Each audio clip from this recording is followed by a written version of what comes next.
Love is an act of endless forgiveness. In any case, community is not about perfect people. It is about people who are bonded to each other, each of whom is mixture of good and bad, darkness and light, love and hate. To love someone is to show to them their beauty, their worth and their importance. When we begin to believe that there is greater joy in working with and for others rather than just for ourselves, then our society will truly become a place of celebration.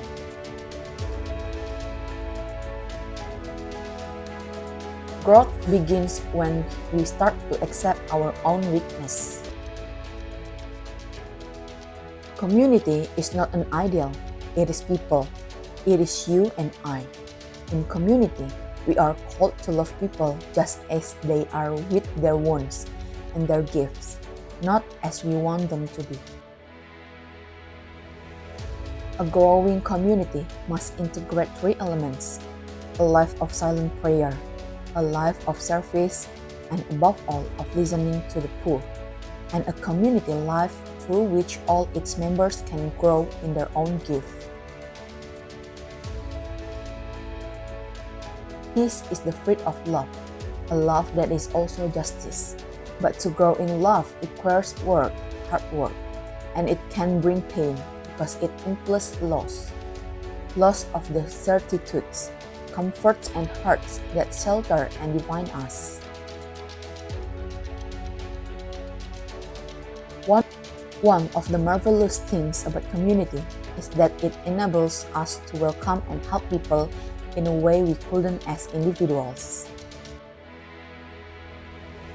Envy comes from people's ignorance of or lack of belief in their own gifts.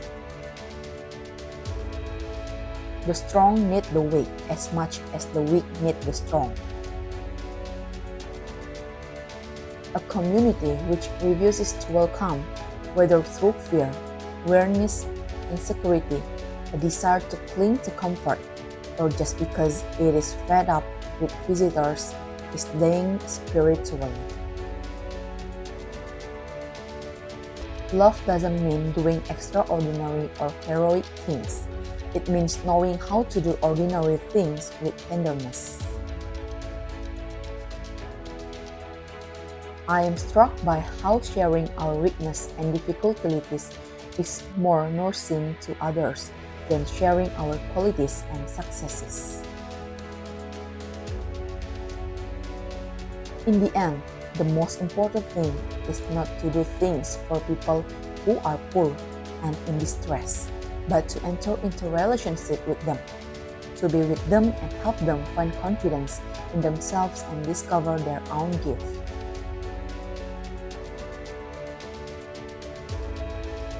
To be lonely is to feel unwanted and unloved, and therefore unlovable. Loneliness is a taste of death. No wonder some people who are desperately lonely lose themselves in mental illness or violence to forget the inner pain. Every human being is a mixture of light and darkness, trust and fear, love and hate. Community is a sign that love is possible in a materialistic world where people so often either ignore or fight each other. It is a sign that we don't need a lot of money to be happy. In fact, the opposite.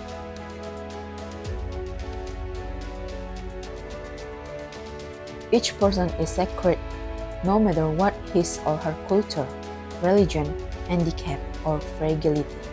Each person is created in God's image. Each one has a heart, a capacity to love and to be loved.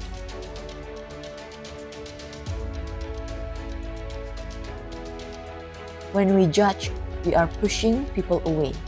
We are creating a wall, a barrier. When we forgive, we are destroying barriers. We come closer to others. Many people are good at talking about what they are doing, but in fact do little. Others do a lot but don't talk about it. They are the ones who make a community live. Community means caring for people. Dietrich Bonhoeffer says, "He who loves community destroys community.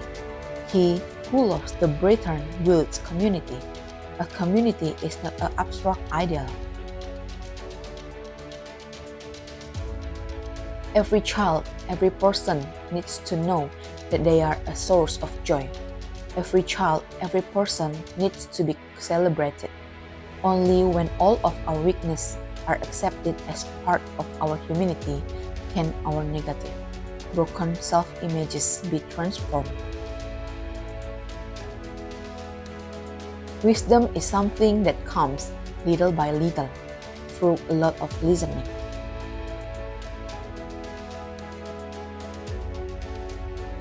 The belly laugh is the best way to evacuate anguish.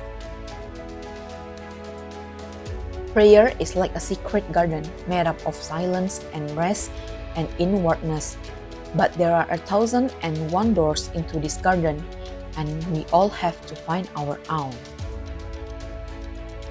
A community that is growing rich and seeks only to defend its goods and its reputation is dying. It has case to grow in love.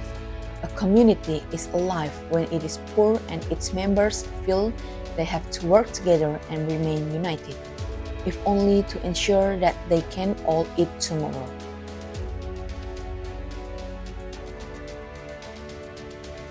When we love and respect people, revealing to them their value, they can begin to come out from behind the walls that protect them. A Christian community should do as Jesus did, propose and not impose. Its attraction must lie in the radiance cast by the love of brothers.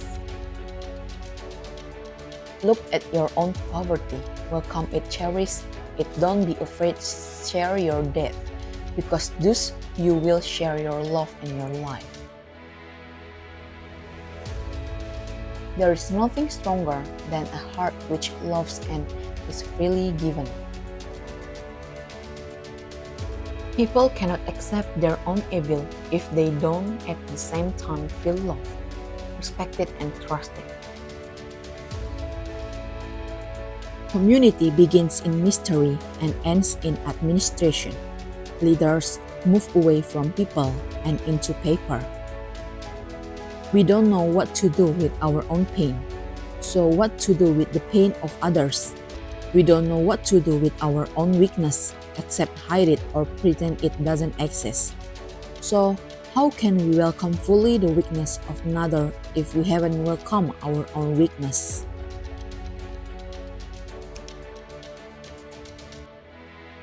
Communion is mutual trust, mutual belonging.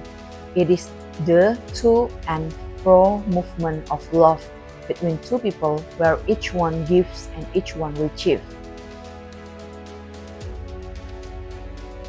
We all know well that we can do things for others and in the process crush them, making them feel that they are incapable of doing things by themselves. To love someone is to reveal to them their capacities for life, the light that is shining in them. Power always has a direction. It is always downward, towards the weak, but power is often confused with what it is right. Life is a succession of crises and moments when we have to rediscover who we are and what we really want. Our danger is to think that happiness will come from outside of us, from the things we possess or the power of our group, and not from within us, from the inner sanctuary of our being. Comment below which quote you like the most and click subscribe to get motivation life-changing quotes every day.